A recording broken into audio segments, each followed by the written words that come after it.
Hello friends, this is Chandrakant from Akulmac Technologies and welcome to Top Brass. And friends, as you know that we are on a journey of understanding the human rights, and for this I have my friend Mr. Nagesh Sood joining me from Ahmedabad.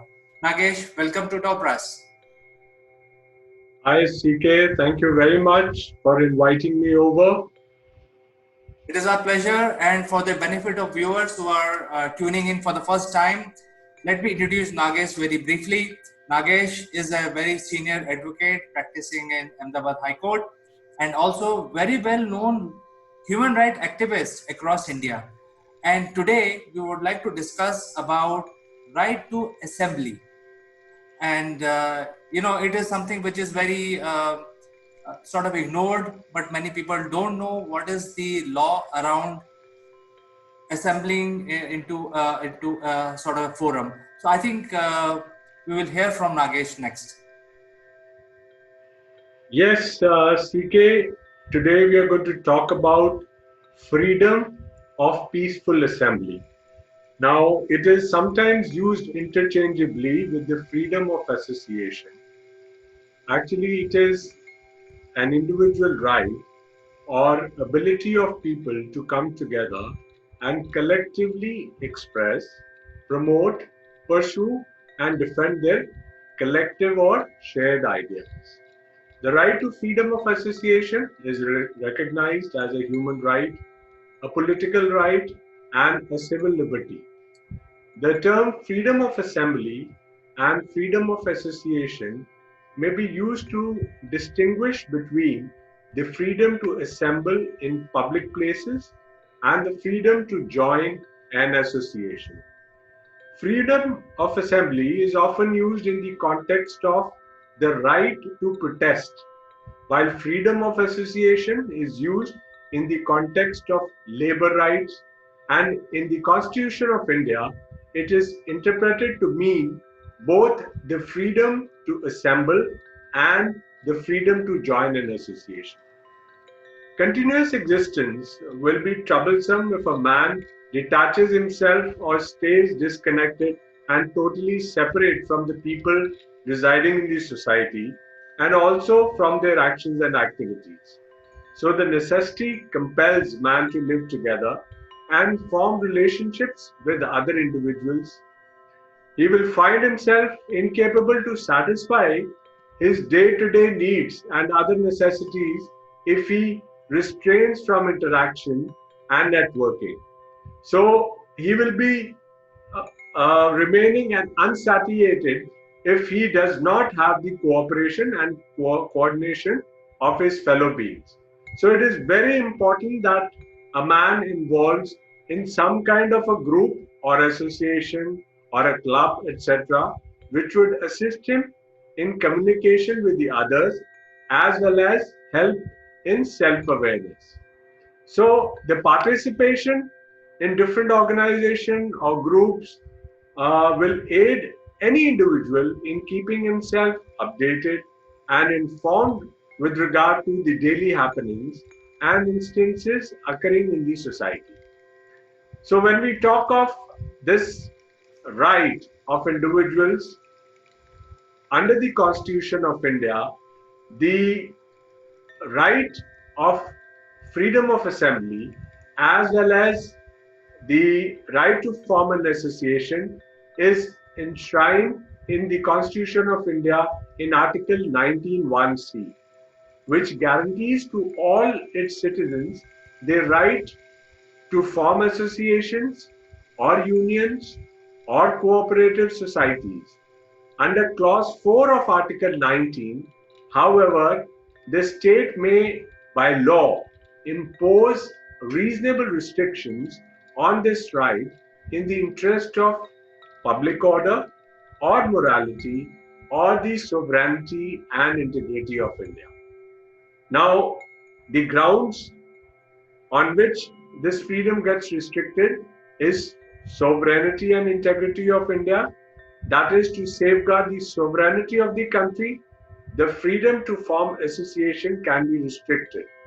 This freedom will also be restricted if it causes any disturbance or affects the oneness of the country. Public order to maintain safety, public peace, order and tranquility of the country, the right to form association can be restricted. And the third restriction is morality.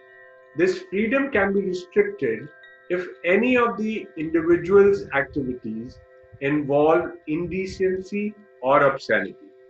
So the right to form association includes the right to form companies, societies, partnerships, trade unions, and political parties.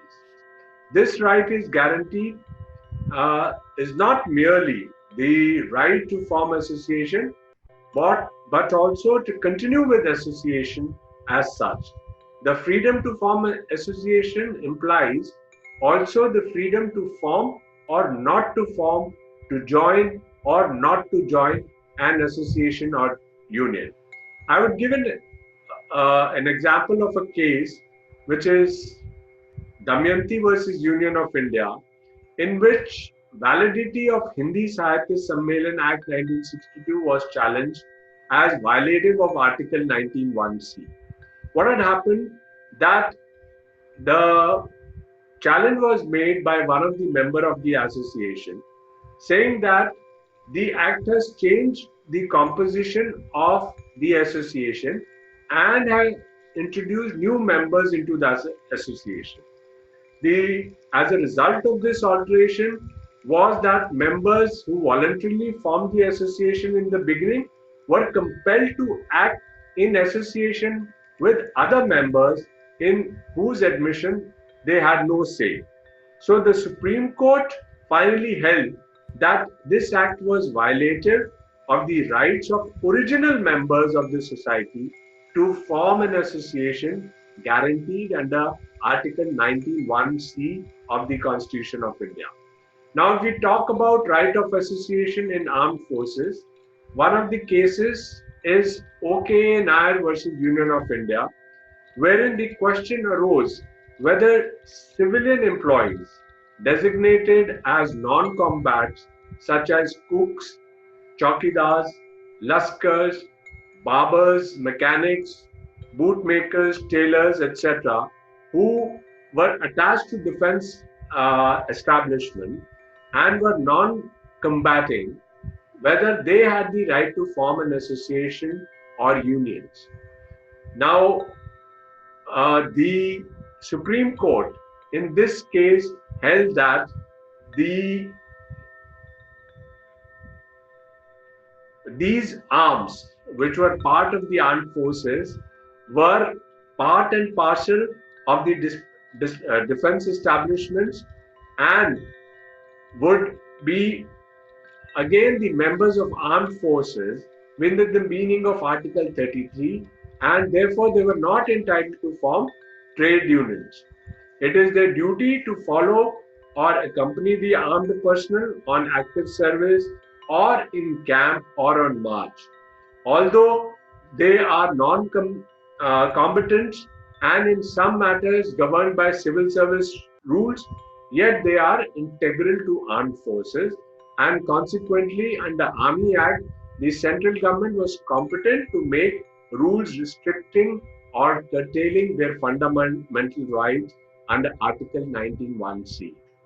So there has been restriction in a number of cases in freedom of association. One another case is Haji Mohammed versus District Board Malda, wherein it was held that a restriction requiring a teacher to take prior permission to engage in political activities is a reasonable restriction, because it aimed at preventing teachers from getting mixed up with political institutions. And for a teacher, he is not merely a citizen, but he has to be under certain terms and discipline of the employment. So these are some of the cases which highlight that under the Constitution, of course, there is a freedom of citizens to form an association, or there is a freedom of assembly, but at the same time, it is the duty of the citizens to ensure that in due course of formation of a particular association, as well as during the time span of membership, harmony, discipline, and order continues to persist in the society. It is important to take into consideration that same does not give rise to breach of public peace. The citizens, while exercising this fundamental right, should also see to it that there is a stability of the society. So the state, that is the government, will interfere if at all such political parties, trade unions, clubs, groups, etc., by their activities try to disrupt the peace or disturb the unity among everyone. So it is also necessary that the formation or participation and even continuation of different associations do not act as a barrier or an obstacle in the progress and development of this country. So this is the law which is prevalent, this is the right which is there recognized under the Indian Constitution and in the world over, so far as freedom of assembly or forming of association is concerned.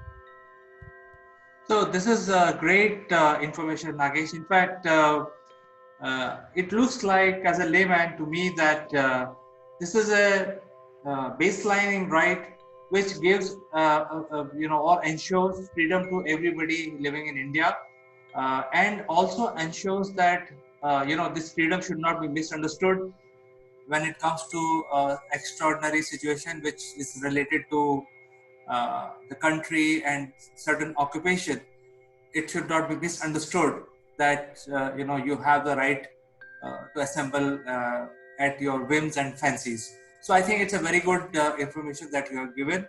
I'm sure the viewers will understand this and also exercise this right cautiously depending on their situation.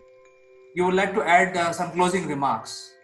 Yes, you see, I would like to give an example of what happened in JNU. You see, while we are discussing this topic, uh, we have all seen that how the protests were made in JNU.